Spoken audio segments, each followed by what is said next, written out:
Alexander Kane was not a man who believed in coincidences. He had built his life around precision, meticulous planning, calculated risks, and unrelenting ambition. At 28 years old, he had already amassed more wealth than most people could dream of in several lifetimes. His penthouse in Manhattan wasn't just a home.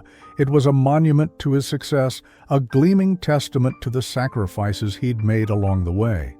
Yet, for all its opulence, there was something hollow about the space, a coldness that no amount of money or luxury could warm.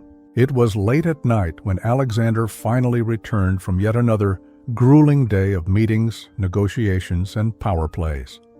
The city outside buzzed faintly through the floor-to-ceiling windows, its lights reflecting off the polished marble floors like stars scattered across the galaxy. But Alexander barely noticed. His mind was still racing, replaying fragments of conversations, analyzing every word spoken by investors and competitors alike. In one hand, he held his phone, scrolling absently through emails even though his eyes were heavy with exhaustion. In the other, he clutched a glass of scotch, amber liquid swirling lazily as if mocking him for seeking solace in something so fleeting. The penthouse was silent, except for the soft hum of the air conditioning and the occasional click of Alexander's shoes against the hardwood floor. It was this silence that made the sound stand out so sharply, a faint creak, almost imperceptible, coming from somewhere nearby.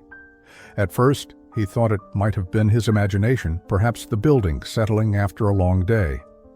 But then it came again, louder this time, unmistakably real. A shiver ran down his spine, not fear exactly, but unease. This was his domain, a fortress of exclusivity where only those he invited ever set foot. No one entered without permission. He paused mid-step, lowering the phone from his ear. The email he'd been reading blurred into insignificance as his focus shifted entirely to the source of the noise. Slowly, deliberately, he turned toward the closet near the entrance hall. It was a large walk-in closet designed to house his extensive wardrobe of tailored suits and custom-made shirts. Nothing inside should make any noise unless disturbed. And yet, his jaw tightened as he approached, setting the scotch down on a nearby side table with a sharp clink. There was no logical explanation for what he might find behind those doors, but logic rarely mattered when confronted with the unknown. His fingers brushed against the cool metal handle, hesitating for just a moment before he pulled it open. What he saw stopped him, dead in his tracks. There, curled up on the floor amidst a tangle of cleaning supplies and spare linens, lay a woman fast asleep. She couldn't have been much older than her early 30s, dressed in simple work clothes that were slightly worn but clean. Her dark hair spilled over her shoulders, partially obscuring her face, and she hugged a thin blanket tightly around herself as if trying to ward off some invisible chill. For a split second, Alexander simply stared, too stunned to react. Who was she? How had she gotten here? Why would anyone choose to sleep in a stranger's closet? And then, as if sensing his presence, the woman stirred. Her eyelids fluttered, open, revealing wide, startled eyes that locked onto his with a mixture of confusion and alarm. Before either of them could say a word, the scene cut abruptly to black, leaving viewers hanging on the edge of their seats. The woman in the closet, Clara, wasn't the only mystery in that penthouse. To truly understand why Alexander reacted the way he did, one had to peel back the layers of his life, a story written not in ink but in ambition, sacrifice, and isolation. Alexander Kane wasn't born into wealth, far from it. He grew up in a modest neighborhood on the outskirts of Chicago, where opportunities were scarce and dreams often died young. His father worked double shifts at a factory, coming home too tired to do much more than collapse onto the couch. His mother juggled part-time jobs while raising Alexander and his younger sister, Emma. They weren't poor by any extreme measure, but they lived paycheck to paycheck, always one unexpected expense away from disaster. From an early age, Alexander understood what it meant to want something so badly it hurt. While other kids played video games or rode bikes around the block, he spent hours tinkering with old computers salvaged from yard sales and thrift stores. By the time he was 12, he'd taught himself how to code, creating rudimentary programs that impressed his teachers and baffled his classmates. It wasn't just about skill, it was about escape. For Alexander, technology became a portal to a world where limitations didn't exist, where hard work could transform even the most ordinary person into someone extraordinary. But talent alone wasn't enough. When Alexander turned 18, he left for college on a full scholarship, determined to make something of himself. He studied computer science during the day and worked nights as a janitor to cover living expenses. The irony wasn't lost on him now, years later, standing in his gleaming penthouse, staring down at a woman who cleaned for a living. Back then, he scrubbed toilets and emptied trash cans without complaint, knowing each menial task brought him closer to his goal.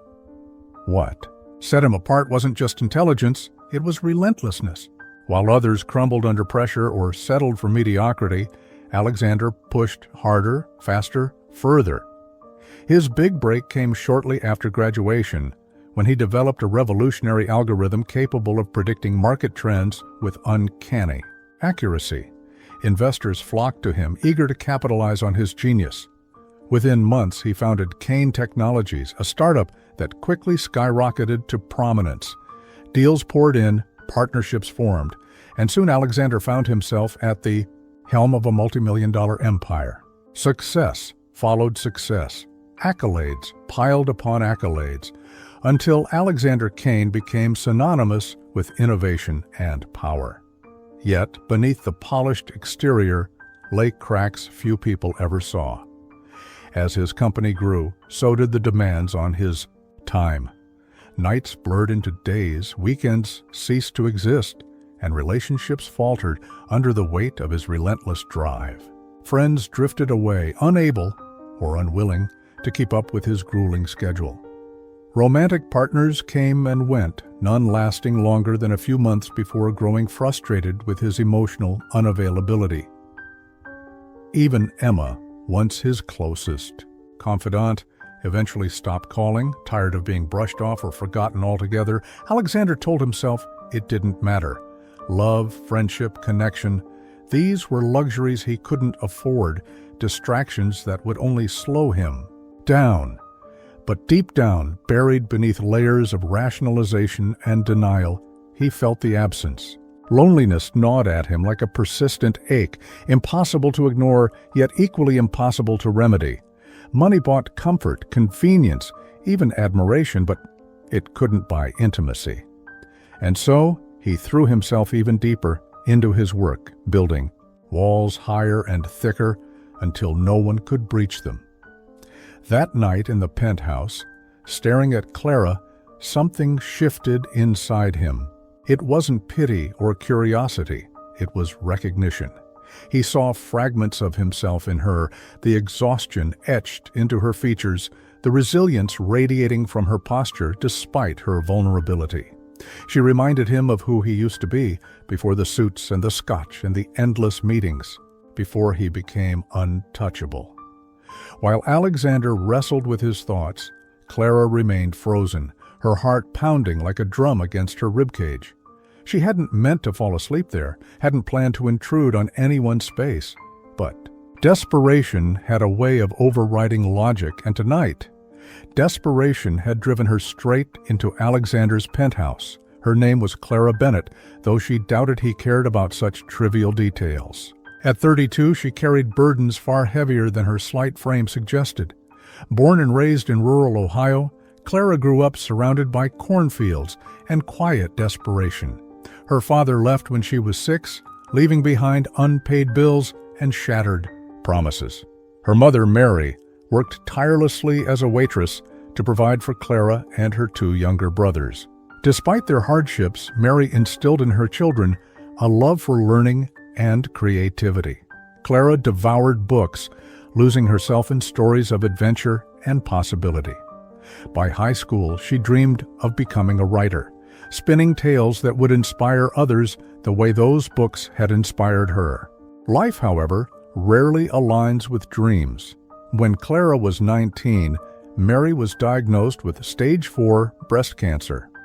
Overnight, Clara became the primary caregiver, juggling hospital visits, medical bills, and her own education. Writing took a backseat as survival became the priority.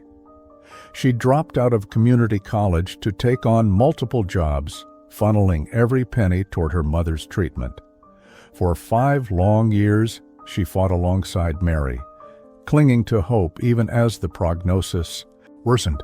Then, one cold January morning, Mary passed away, leaving Clara adrift in a sea of grief and debt. Without her mother's Social Security checks, Clara struggled to keep the family afloat. Her brothers moved in with relatives, but she refused to burden anyone else. Instead, she packed what little she owned and moved to New York City, chasing rumors of better opportunities. Reality proved harsher than expected. Jobs were scarce, rent was astronomical, and competition fierce. After months of searching, she landed a position as a nighttime cleaner at an upscale residential building. The pay was meager, but it came with one crucial perk: access to unused spaces where she could occasionally rest when things got unbearable. Tonight had been one of those nights. Exhausted from a double shift and unable to face returning to her crumbling apartment, a cramped studio infested with mold and bad memories, Clara sought refuge in the penthouse closet. It wasn't ideal, but it was safe, quiet, and warm, or so she thought, until Alexander opened the door. As their eyes met, Clara braced herself for anger, accusations, maybe even a call to security. Instead, she saw something unexpected: confusion. Yes, but also interest, compassion. Whatever it was, it unsettled her almost as much as being caught. Because if there was one thing Clara knew how to handle, it was hostility.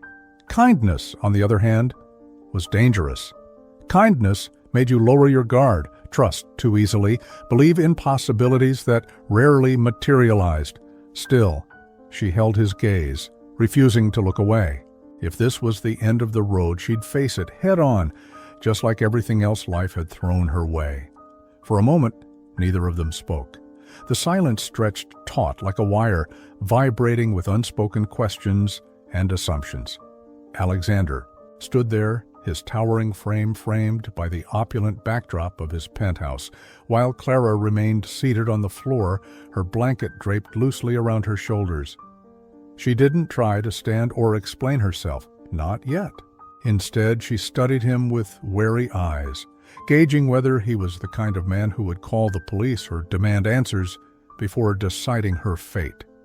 Finally, Alexander broke the silence. His voice was low but steady, carrying an edge of authority that came naturally to him after years of commanding boardrooms and negotiating million-dollar deals. "Who are you?" he asked, his tone more curious than accusatory. "And why are you sleeping in my closet?" Clara hesitated, her fingers tightening slightly around the edges of her blanket. She could feel the weight of his gaze, sharp and penetrating, as though he were dissecting every inch of her appearance for clues.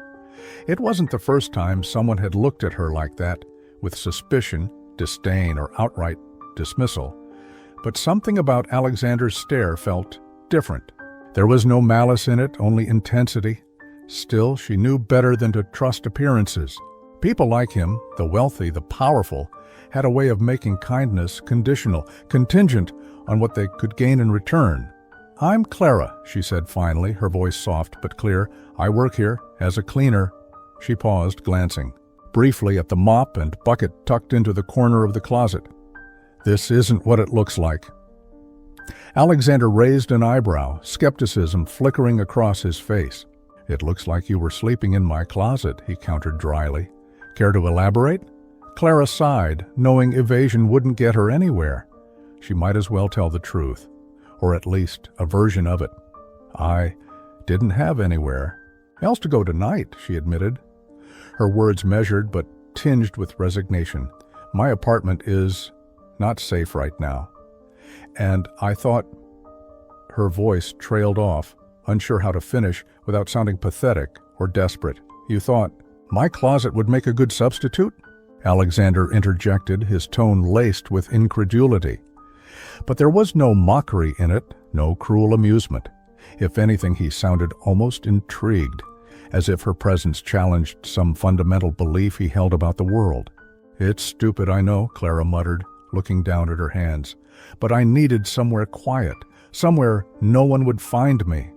The phrase hung in the air between them, heavy with implications neither fully understood yet. Alexander frowned, his mind racing through possibilities. Why would someone like Clara, a woman who clearly worked hard for a living, be hiding from anyone? What or whom was she running from? He opened his mouth to press further, then stopped himself. Whatever her reasons, they weren't likely to come spilling out in the middle of the night, especially not to a stranger like him. "All right," he said after a beat, surprising even himself with the decision. "You can stay here tonight, but we'll talk more tomorrow." Clara blinked, caught off guard by his unexpected leniency. "You're letting me stay?" she asked, her voice tinged with disbelief. "For now," Alexander replied, shrugging slightly. "Don't read too much into it. I just don't want to deal with this right now." He gestured vaguely toward the couch in the living room. "Sleep there instead. It's probably more comfortable than the floor." Clara hesitated. Torn between gratitude and suspicion, part of her wanted to refuse, to insist she be fine, leaving immediately. Pride warred with practicality, and ultimately, exhaustion won out. "Thank you," she murmured softly, rising to her feet. "I'll leave first thing in the morning." Alexander nodded, already turning away as if dismissing the matter entirely. But as he walked back toward his desk, glass of scotch in hand, he couldn't shake the image of Clara standing there, small, fragile, yet somehow unyielding. There was strength in her, he realized, a quiet resilience that reminded him of his younger self. And perhaps that was why he hadn't kicked her out on sight. Or maybe it was something else entirely. Either way, he told himself it didn't matter. Tomorrow he'd figure out what to do with her. Tonight, he simply needed sleep. Over the next few days, an uneasy truce formed between them. Clara continued working her usual cleaning shifts, avoiding Alexander whenever possible. Yet, despite her best efforts, their paths inevitably crossed. Sometimes it was accidental, a fleeting glimpse of him pacing the hallway while talking on, the phone or the sound of his footsteps echoing through the empty halls late at night. Other times it felt deliberate, as though Alexander sought her out under the guise of coincidence. One evening, as Clara dusted the shelves in the study, Alexander entered without knocking. She froze mid-motion, startled by his sudden appearance. "Sorry," he said, holding up a hand. "Didn't mean to interrupt." "It's fine," Clara replied quickly, forcing a smile. "Just finishing up." He lingered in the doorway, watching her work with an unreadable expression. "You've been here 3 nights now," he remarked casually. "Still planning to leave first thing in the morning?" Clara stiffened, her cheeks flushing with embarrassment. "I haven't overstayed my welcome, have I?" she asked. Her tone cautious. Alexander shook his head, leaning against the doorframe. "Not exactly, but I am curious. You mentioned your apartment wasn't safe. Care to elaborate?" Clara hesitated, her grip tightening on the duster. She hadn't intended to share her story with anyone, let alone a man like Alexander. But there was something about the way he asked, direct yet devoid of judgment, that made her consider it. "It's complicated," she said eventually, choosing her words carefully. "Let's just say I'm taking a break from certain aspects of my life." "Certain people?" Alexander pressed gently, his intuition honed by years of reading. Between the lines in business meetings, Clara glanced at him sharply, surprised by his perceptiveness. "Maybe," she admitted reluctantly, "but it's not something I want to talk about. Not yet." To her relief, Alexander didn't push further. Instead, he nodded thoughtfully, respecting her boundaries. "Fair enough. Just know that if you ever need to talk, I suppose I'm here." The offer caught Clara off guard. For all his wealth and power, Alexander didn't strike her as the type to extend kindness lightly. Was he genuinely offering support, or was this another calculated move designed to extract information or leverage? She couldn't decide which possibility unsettled her more. As the days turned into weeks, their interactions grew less formal, more natural. Alexander began seeking her out during her shifts, engaging her in conversations that ranged from mundane topics like weather and books to deeper discussions about life and ambition. Clara found herself opening up in ways she hadn't anticipated, sharing snippets of her past, the dreams she'd abandoned, the sacrifices she'd made, all while carefully guarding the darker corners of her history. In turn, Alexander revealed pieces of himself, shedding the polished veneer he presented to the world. He spoke of his relentless drive, his fear of failure, and the loneliness that haunted him despite his success. Clara listened intently, recognizing echoes of her own struggles in his words. They were alike in many ways, she realized. Two souls, adrift in vastly different worlds, searching for something neither could quite name. Their connection deepened gradually, built on shared silences and stolen moments.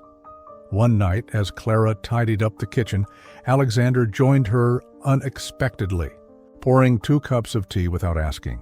They sat together at the counter, sipping quietly as the city lights twinkled outside the window. For the first time in years, Clara felt a sense of peace, a fleeting reprieve from the chaos that had defined her life for so long. Little did either of them know, this fragile bond would soon be tested in ways neither could imagine. It was one of those rare nights when New York City seemed to pause, holding its breath beneath a sky heavy with rain clouds. Thunder rumbled in the distance, a low growl that echoed through the steel and glass canyons of Manhattan. Inside Alexander's penthouse, the atmosphere mirrored the storm brewing outside, charged, unpredictable, and suffused with an undercurrent of unease. Clara had been working late again, tidying up after a particularly chaotic day. She moved. Quietly, her movements deliberate yet unhurried, as if trying to delay the inevitable return to her troubled reality. Alexander, meanwhile, sat in his study, staring blankly at a spreadsheet on his laptop. Numbers blurred together, meaningless figures swimming across the screen like ghosts. His mind was elsewhere, on Clara specifically. Over the past few weeks, she had become more than just a fleeting curiosity. She was a presence, a constant reminder of everything he lacked despite his wealth. Her resilience fascinated him, her vulnerability intrigued him, and her guardedness challenged him in ways he hadn't anticipated. He found himself thinking about her even when she wasn't around, wondering what secrets lay hidden behind her carefully constructed walls. As the first drops of rain began to patter against the windows, Clara finished her tasks and prepared to leave. But fate, it seemed, had other plans. Just as she stepped into the elevator, the lights flickered ominously before plunging the entire building into darkness. A sharp jolt shook the car, followed by a grinding screech as the mechanism seized up. Clara stumbled backward, clutching the railing for support as panic surged through her veins. "Hello?" she called out, pressing the emergency button repeatedly. No response came, only silence broken by the distant rumble of thunder. Her heart raced as claustrophobia set in, the confined space closing in around her like a vice.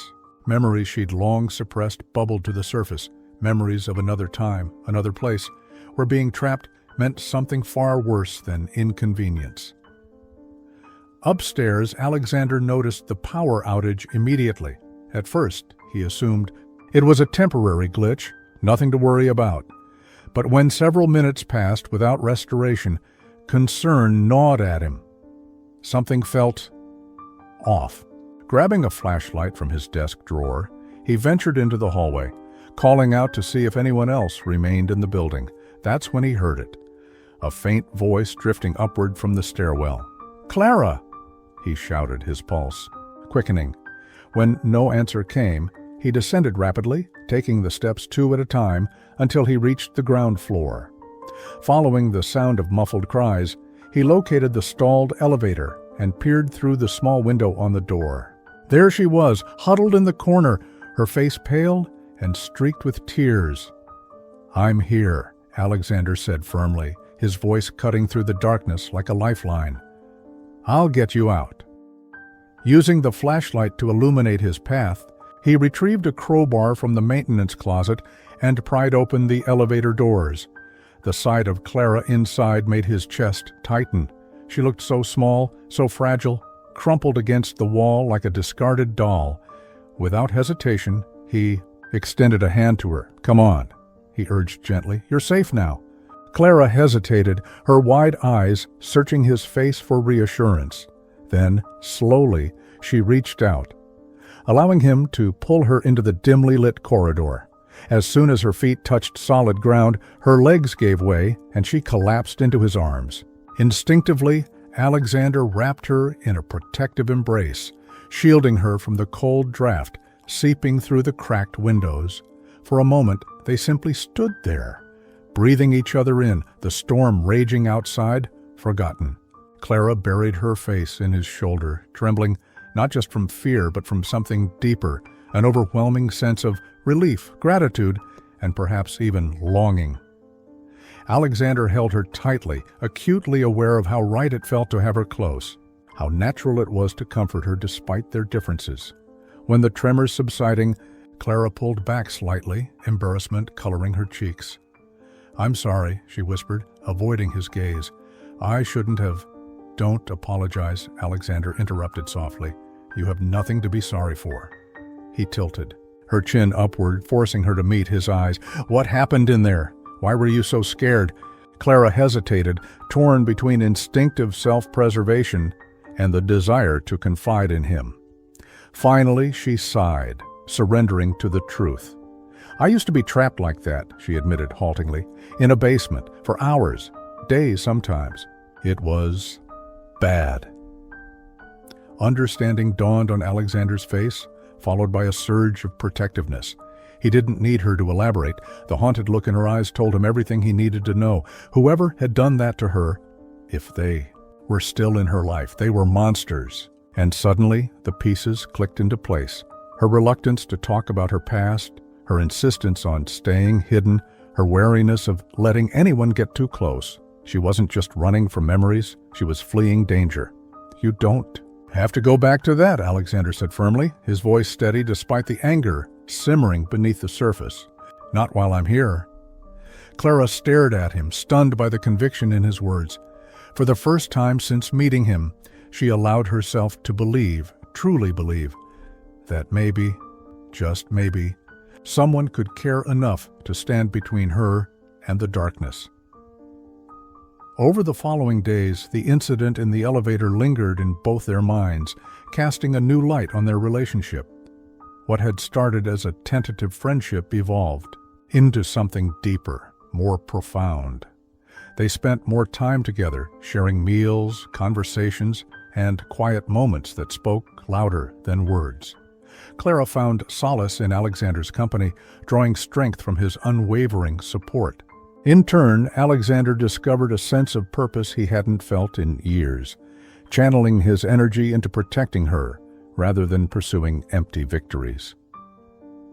One evening, as they sat side by side on the balcony overlooking the city, Clara turned to him with a hesitant smile. "Why are you doing all this for me?" she asked softly. "You barely know me." Alexander met her gaze, his expression unguarded for once. "Because you deserve better," he replied simply, "and because—" he paused, searching for the right words. "Because I think I'm falling in love with you." The confession hung in the air, raw and vulnerable. Clara's breath caught in her throat, her heart pounding wildly. Love from Alexander Kane. It seemed impossible, yet undeniably real. She wanted to believe him, to let herself fall into the warmth of his affection, but fear held her back. The same fear that had driven her into hiding, that whispered warnings of betrayal and heartbreak. "I don't know if I can give you what you want," she admitted finally, her voice trembling. "My life, it's complicated, dangerous. I don't want to drag you into it." "You already have," Alexander countered, his tone gentle but resolute. "And I don't care. Whatever it takes, whatever risks I have to take, I'm not letting you face." This alone, tears welled in Clara's eyes, spilling over as she leaned into him. For the first time in years, she allowed herself to hope, to imagine a future where she wasn't defined by her past, where love wasn't a liability, but a lifeline. But hope, as they would soon discover, came with its own set of challenges. It arrived on an ordinary Tuesday morning, slipped under the door of Alexander's penthouse while he was out for a meeting. Clara found it first, her heart sinking as soon as she recognized the handwriting, scrawled across the envelope. It was messy, hurried, but unmistakably familiar, a jagged scar from a life she'd tried so hard to leave behind. Her hands trembled as she picked it up, dread pooling in her stomach like ice water.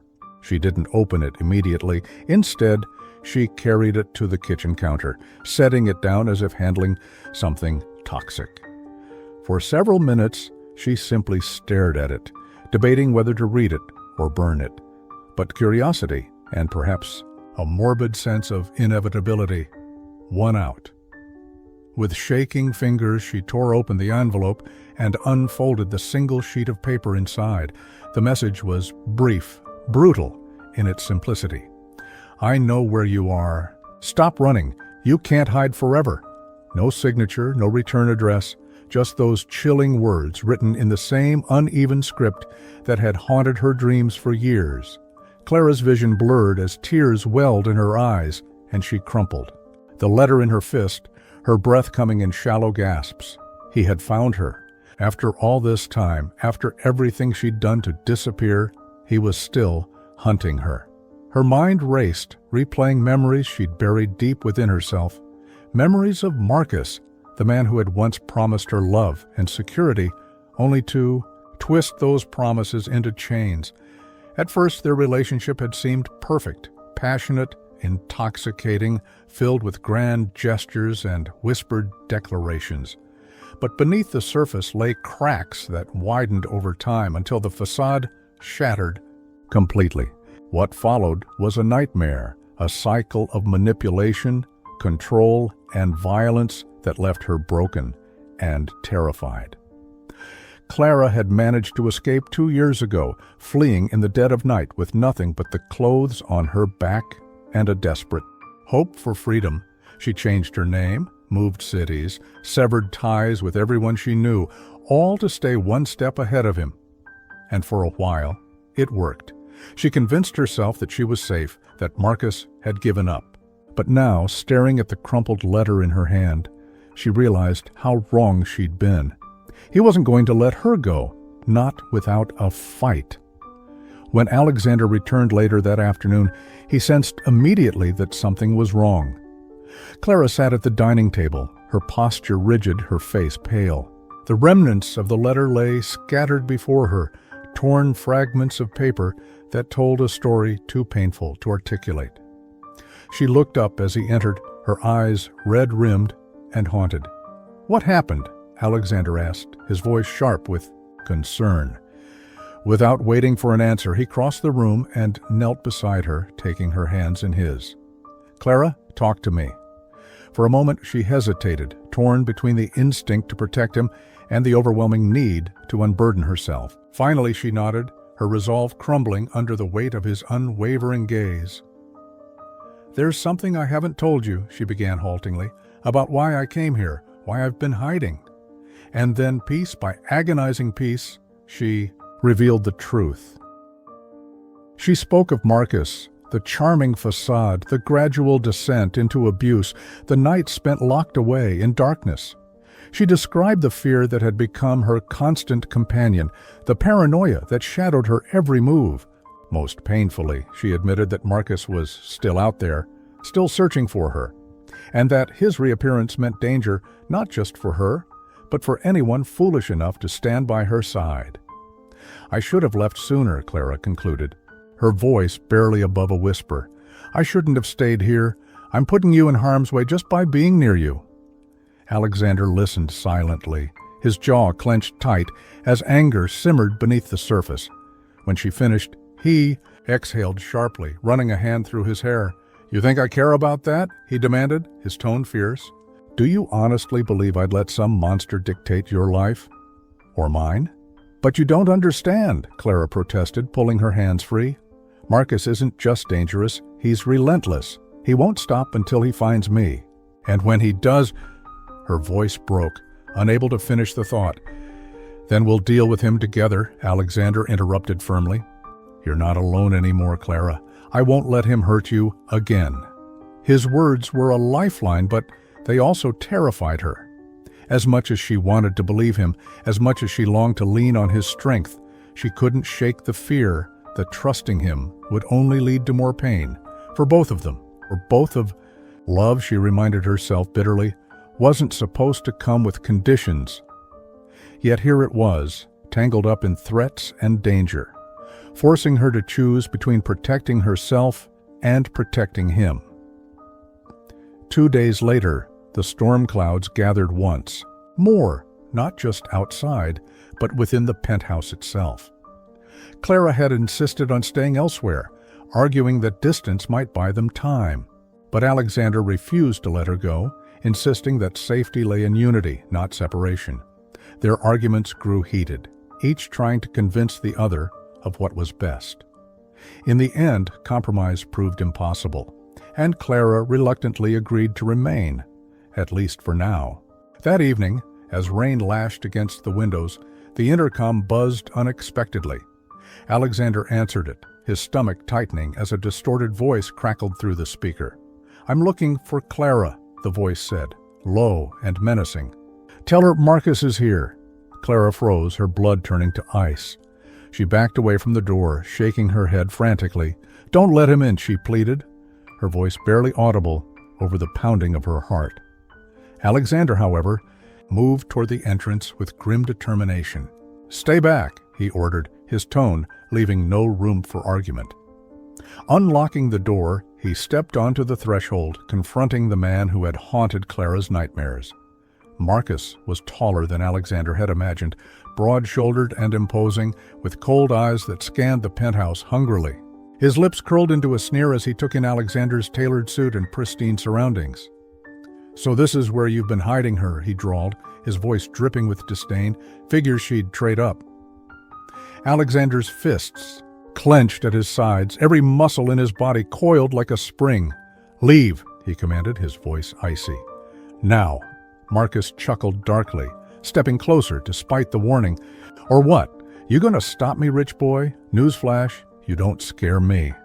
Before either man could react further, Clara appeared behind Alexander, her presence startling them both. "Stop," she said, her voice trembling but resolute. "Please, don't do this." Marcus's expression softened slightly, though the menace remained. "Come home, Clara," he urged, his tone falsely gentle. "We can work things out. You know I didn't mean to hurt you." "You liar," Clara spat, her courage flaring momentarily. "You ruined my life." The confrontation escalated quickly, voices rising, tempers flaring. Alexander intervened, positioning himself firmly between Clara and Marcus. "I said leave," he repeated, his voice dangerously calm. "If you don't, I'll make sure the police know exactly who you are and what you've done." For a moment, Marcus hesitated, clearly weighing the risks. Then, with a final glare, he turned and stalked away, slamming the door behind him. The tension in the penthouse didn't dissipate, however. If anything, it intensified, lingering like smoke after a fire. Once Marcus was gone, Clara collapsed into tears, overwhelmed by a mixture of relief and terror. Alexander held her tightly, murmuring reassurances, even as his own mind raced with possibilities. They couldn't keep running forever. Sooner or later, Marcus would return, and next time, he might not be so easily deterred. "We need to call." "The police," Alexander said finally, his voice steady despite the turmoil inside him. "They can help us protect you." Clara shook her head vehemently. "No," she insisted. "He has connections, money, power. They won't listen to me." "Then we'll find another way," Alexander vowed, his resolve unshakable. "Whatever it takes, I'll keep you safe." But as the hours passed, doubt crept in. Clara couldn't ignore the reality of the situation. Loving Alexander meant dragging him into a world of danger he didn't deserve. For his sake, and perhaps for hers, she knew what she had to do. The night after Marcus's visit was sleepless for both of them. Clara lay awake on the couch, staring at the ceiling as rain continued to patter against the windows. Every shadow seemed darker, every sound louder, as if the penthouse itself had become a prison of anticipation. She replayed the confrontation over and over in her mind. The venom in Marcus's voice, the protective fury in Alexander's stance, the fragile thread of safety that now felt ready to snap at any moment. She couldn't shake the image of Alexander, standing between her and Marcus, his body a shield, his words a promise. He had risked everything for her without hesitation, without question. And yet, that very act of selflessness terrified her more than anything else, because she knew deep down, with an ache that pierced her chest, that Marcus wouldn't stop, not until he got what he wanted, or until someone paid the price. By morning, Clara had made up her mind. It wasn't a decision born of logic or reason. It was pure instinct, a gut-deep certainty that staying would only lead to ruin. She couldn't let Alexander sacrifice himself for her. She wouldn't allow his life to be consumed by the chaos she'd brought into it. If there was any chance of saving him, and maybe even herself, it meant walking away. Before dawn broke, she slipped out of bed, careful not to wake Alexander. He had fallen asleep on the armchair near the couch, still fully clothed, his face lined with exhaustion. Watching him, Clara felt a pang of guilt so sharp it nearly brought her to her knees. How could she leave him like this? After everything he'd done for her, how could she turn her back on the first person who had ever truly cared about her? But love, she reminded herself bitterly, wasn't always enough. Sometimes it demanded sacrifice. Sometimes it required letting go. Quietly, she gathered her belongings, a small duffel bag containing the few clothes she owned, her wallet, and the crumpled letter from Marcus. She hesitated briefly, debating whether to leave a note in the case, and she decided against it. Words wouldn't soften the blow, wouldn't ease the pain of abandonment. Better to disappear completely, to sever ties cleanly and decisively. As she reached the door, she paused one last time, glancing back at Alexander. His breathing was slow and steady, his expression peaceful despite the turmoil of the past days. For a fleeting moment, she allowed herself to imagine a different future, one where Marcus didn't exist, where fear didn't dictate her every move. But reality quickly intruded, shattering the illusion. There was no happily ever after for people like her, not while Marcus was still out there. With a heavy heart, Clara opened the door and stepped into the hallway, closing it softly behind her. As the elevator descended, carrying her farther away from the man she loved, tears streamed silently down her cheeks. She didn't look back. When Alexander woke later that morning, the penthouse felt eerily empty. At first, he assumed Clara was simply in another room, tidying up or making coffee. But as he wandered through the space, calling her name, the truth became undeniable. She was gone. Her absence hit him like a physical blow, leaving him disoriented and hollow. The couch where she'd slept was neatly folded, the blanket smoothed, as though no one had been there at all. Her scent lingered faintly in the air, a mix of soap and lavender, but it offered little comfort. On the dining table, he found her cleaning supplies stacked neatly, along with the mop and bucket she used during her shifts. Everything was in its place, except for her. For several minutes, Alexander stood frozen, grappling with a cocktail of emotions, confusion, anger, betrayal, but most of all, grief. He replayed their last conversation in his mind, searching for signs he might have missed, clues that could explain why she'd left. Had he pushed too hard, said the wrong thing, failed to convince her that she didn't have to face Marcus alone. Then, buried beneath the clutter of unanswered questions, realization struck. She hadn't left because of him. She'd left for him. The thought was both heartbreaking and infuriating. How could she think running away was the solution? Did she really believe he would abandon her now, after everything they'd been through together? Didn't she understand that losing her would destroy him far more than any threat Marcus could pose? Alexander sank onto the couch, burying his face in his hands. For the first time in years, he allowed himself to cry, not out of weakness, but out of sheer helplessness. Tears flowed freely, unchecked, as memories of Clara flooded his mind. Her quiet strength, her hesitant smiles, the way she looked at him when she thought he wasn't watching. She had awakened something in him, something he hadn't realized was missing until she came into his life. And now, just as suddenly as she had appeared, she was gone. In the days that followed, Alexander retreated into himself, isolating from the world in a way he hadn't since the early days of building his empire. Meetings were canceled, calls went unanswered, emails piled up unread. The penthouse, once a symbol of success and control, now felt suffocating, its opulence mocking him with reminders of everything he couldn't fix. He spent hours pacing the rooms, replaying every interaction with Clara, dissecting every word she'd said. Slowly, painfully, he began to confront truths he'd long ignored, that wealth and power were meaningless without connection, that ambition, unchecked, bred emptiness, that he had spent years chasing achievements instead of relationships, accolades, instead of intimacy. Clara had shown him another way, a path filled with vulnerability, trust, and mutual support, and he had failed to hold on to it. One evening, as twilight painted the city skyline in hues of orange and purple, Alexander stood on the balcony, gripping the railing tightly. Below him, Manhattan buzzed with life, oblivious to his turmoil. For so long, he had prided himself on being untouchable, invincible. Yet here he was, undone by a woman who had slipped into his life like a whisper and left behind a storm. Was this what love did?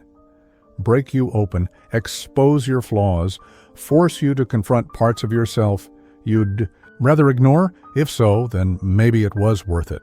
Maybe the pain was a necessary step toward becoming someone better, someone worthy of Clara's trust. But how could he prove that to her? How could he convince her to come back, to give them another chance? An idea began to form in his mind, tentative at first, but growing stronger with each passing moment. He couldn't change the past, couldn't erase the scars Marcus had inflicted on Clara, but he could fight for her future, for their future. And if that meant stepping out of his comfort zone, leaving behind the life he'd built, then so be. It determined to find Clara, Alexander started piecing together fragments of information she had shared during their conversations. She had mentioned a small town in Ohio where she grew up, a place called Willow Creek. Though vague, it was a starting point. Without hesitation, he booked a flight, packing only the essentials. The penthouse, with all its luxury and loneliness, held no appeal anymore. What mattered now was finding Clara, wherever she might be. As the plane soared above the clouds, Alexander stared out the window, his resolve hardening with every mile. He didn't know what awaited him in Willow Creek, a warm welcome, a cold shoulder, or perhaps nothing at all. But one thing was certain, he wouldn't rest until he found her, because love, he realized, wasn't about convenience or safety, it was about choice. And he chose Clara. The small town of Willow Creek was everything Manhattan wasn't, quiet, unassuming, and bathed in a simplicity that felt almost otherworldly to Alexander. Rolling hills stretched endlessly under a sky so vast it seemed to swallow the horizon whole. Cornfields swayed gently in the breeze, their golden stalks whispering secrets to the wind. It was picturesque, serene, and utterly foreign to a man accustomed to skyscrapers and bustling streets. As Alexander drove through the town in a rented car, He couldn't help but feel out of place. His tailored suit and polished shoes drew curious glances from locals who were more familiar with flannel shirts and work boots. He ignored the stares, focusing instead on the task at hand. Finding Clara wouldn't be easy. She had deliberately kept this part of her life hidden, perhaps fearing that anyone from her past or present might follow her here. But Alexander wasn't deterred. If anything, her secrecy only fueled his determination. He began his search. At the local diner, a cozy establishment with red vinyl booths and a jukebox playing soft country music, the waitress, an older woman with kind eyes and a no-nonsense demeanor, greeted him warmly. "What can I get for you, hon?" she asked, pen poised over her notepad. "Actually," Alexander replied, leaning slightly forward, "I'm looking for someone." "A woman named Clara Bennett. Do you know her?" The waitress paused, studying him carefully. Recognition flickered across her face, followed by a hint of suspicion. "Clara? Sure, I know her. She works down at the bookstore. Why are you asking?" Relief washed over Alexander, though he masked it quickly. "I'm an old friend," he said, choosing his words carefully. "We lost touch, and I wanted to see how she's doing." The waitress nodded slowly, seemingly satisfied with his explanation. "Well, the bookstore is just a couple blocks over. Can't miss it. It's got a big sign out front that says, 'Willow Pages.'" She smiled faintly. "Good luck." "Thank you," Alexander murmured, rising from his seat. As he stepped back into the crisp autumn air, his heart pounded with a mixture of anticipation and dread. What would he say to Clara when he saw her? Would she even want to see him? Willow Pages was exactly as the waitress had described, a quaint little shop nestled between a hardware store and a bakery. Its windows were adorned with hand-painted quotes from classic literature, and a cheerful bell jingled as Alexander pushed open the door. The scent of paper and ink enveloped him immediately, mingling with the faint aroma of coffee brewing in the corner. For a moment he simply stood there, taking it all in. The rows of shelves crammed with books, the cozy reading nooks scattered throughout the space, the gentle hum of conversation among patrons. And then he saw her. Clara stood behind the counter, sorting through a stack of novels. Her hair was tied back in a loose ponytail, and she wore a simple sweater that hugged her frame comfortably. She looked different here, softer, more at ease, yet undeniably the same woman who had haunted his thoughts for weeks. Seeing her again sent a surge of emotion coursing through him, nearly knocking the breath from his lungs. For a moment, neither of them moved. Clara glanced up, her eyes widening in shock as they locked onto Alexander's.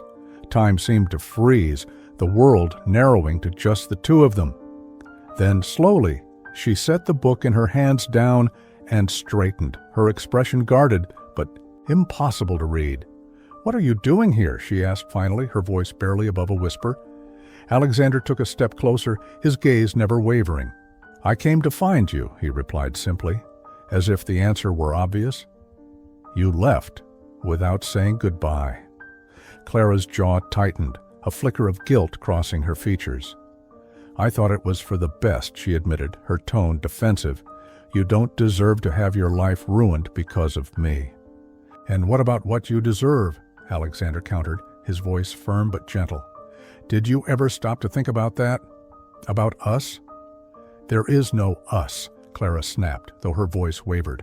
"Not while Marcus is still out there. He'll never stop, Alexander. Don't you understand? He'll keep coming until one of us is gone." "Then we'll fight him together," Alexander insisted, stepping closer still. "I won't let him take you away from me. Not again. Not ever."